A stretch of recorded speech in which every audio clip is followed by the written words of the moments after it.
Marshanda diketahui mengucapkan terima kasih untuk sahabatnya, Sheila Salsabila. Hal ini terlihat di kolom komentar unggahan Instagram Sheila Salsabila, Minggu, tanggal 10 Juli tahun 2022. Tampak Marshanda mengisyaratkan jika dirinya berterima kasih karena sudah dicintai. Sebelumnya, mantan istri Ben Kasyafani ini membantah kabar dirinya hilang di Los Angeles, Amerika Serikat.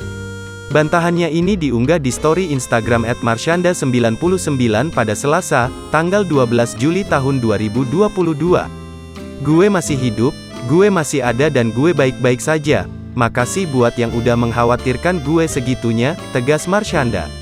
Ungkapan Marshanda ini seolah membantah pernyataan dari Sheila Salsabila yang kala itu mengumumkan pertama kali jika sahabatnya telah hilang. Kini keduanya tampak masih menjalin komunikasi yang baik. "Thank you for loving me," tulis Marshanda lewat komentar postingan Sheila Salsabila. Marshanda sangat senang berada di dekat Sheila Salsabila sewaktu di Los Angeles, Amerika Serikat.